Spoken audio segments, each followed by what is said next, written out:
اللہ کا فرمان ہے یہ ذکریہ، ہم تجھے ایک بچے کی خوشخبری دیتے ہیں جس کا نام یحییٰ ہے۔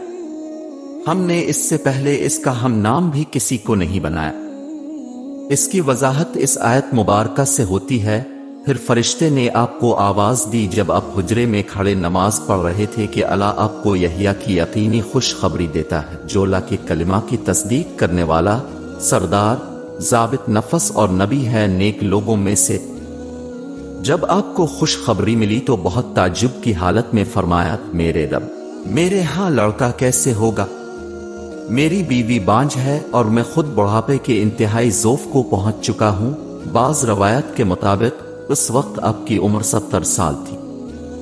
اللہ نے فرمایا، ہم نے اس کی دعا قبول فرما کر اسے یحییٰ عطا فرمایا اور اس کی بیوی کو اس کے لیے درست کر دیا۔ یہ بزرگ لوگ نیک کاموں کی طرف جلدی کرتے تھے اور ہمیں امید اور خوف کے ساتھ پکارتے تھے اور ہمارے سامنے عاجزی کرنے والے تھے۔ بیوی کو درست کرنے کا مطلب ان کے نظام تولید کا درست ہونا اور ماہانہ نظام کا دوبارہ جاری ہونا ہے۔ کہنے لگے، میرے پروردگار، میرے لیے کوئی علامت مقرر فرما دے تاکہ مجھے معلوم ہو جائے کہ حمل قرار پا چکا ہے۔ ارشاد ہوا، تیرے لیے علامت یہ ہے کہ باوجود بھلا چنگا ہونے کے تو 3 راتوں تک کسی شخص سے بول نہ سکے گا۔ یہ خوشخبری ملنے پر اب خوش حجرے سے باہر تشریف لائے تو ہم نے ان کی طرف وحی کی کہ تم صبح شام اللہ کی تسبیح بیان کرو۔ حضرت مجاہد، اکرمہ، وہب اور صدی فرماتے ہیں، اب کی زبان بغیر کسی مرض کے بند ہو گئی تھی۔ ابن زید فرماتے ہیں، اب تلاوت کر سکتے تھے، ذکر و تسبیح کر سکتے تھے، لیکن کسی سے بات چیت نہیں کر سکتے تھے۔ علماء نے بیان فرمایا ہے کہ حضرت یحییٰ بہت زیادہ تنہائی پسند تھے۔ اب جنگلوں میں چلے جاتے، درختوں کے پتے کھاتے اور چشموں کا پانی پیتے، پھر فرماتے، یحییٰ، تجھ سے زیادہ نعمتیں کس سے حاصل ہیں؟ بوئی بن ورد سے روایت ہے کہ حضرت یحییٰ 3 دن تک حضرت ذکریہ سے گم رہے۔ آپ ان کی تلاش میں جنگل کی طرف گئے تو دیکھا کہ آپ نے ایک قبر کھود رکھی ہے اور اس میں کھڑے ہو کر رونے میں مصروف ہیں۔ حضرت ذکریہ نے فرمایا، بیٹا، میں 3 دن سے تیری تلاش میں ہوں اور تو یہاں قبر کھود کر اس میں کھڑا رو رہا ہے۔ حضرت یحییٰ نے فرمایا، ابا جان، آپ ہی نے مجھے بتایا تھا کہ جنت اور جہنم کے درمیان ایک طویل فاصلہ ہے جو صرف آنسوؤں کی مدد سے طے ہو سکتا ہے۔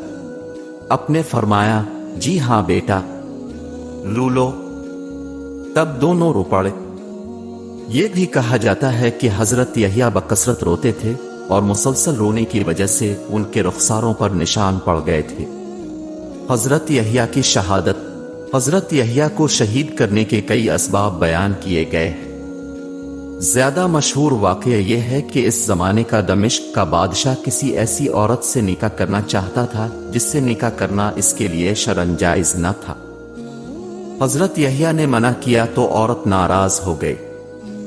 جب اس نے محسوس کیا کہ بادشاہ اس پر فریفتہ ہو چکا ہے تو اس نے حضرت یحییٰ کو شہید کرنے کی فرمائش کر دی۔ بادشاہ نے ایک آدمی بھیجا جو آپ کو شہید کر کے آپ کا سر اور آپ کا خون ایک تھال میں ڈال کر لے آیا اور ملکہ کے سامنے پیش کر دیا۔ ملکہ فوراً ہلاک ہو گئی۔ ایک سبب یہ بیان کیا جاتا ہے کہ ملکہ حضرت یحییٰ پر عاشق ہو گئی اور آپ سے گناہ کا مطالبہ کیا۔ آپ نے انکار کر دیا۔ جب وہ مایوس ہو گئی تو بادشاہ سے حضرت یحییٰ کو مانگ لیا۔ بادشاہ نے پہلے انکار کیا لیکن آخر کار اس کی بات مان لی۔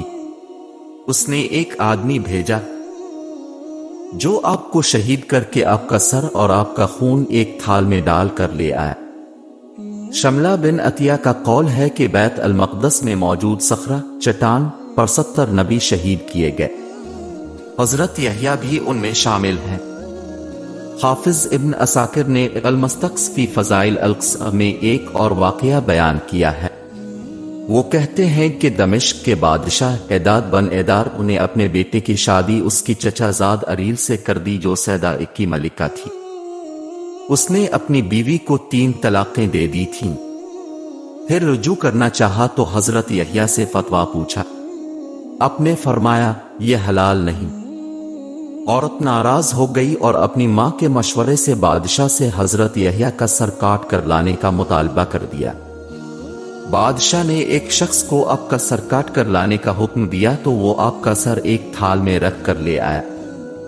جب آپ کا سر اس کے سامنے آیا تو اس میں سے یہی آواز آ رہی تھی، حلال نہیں، حلال نہیں۔ آخر وہ عورت زمین میں دھنسا دی گئی۔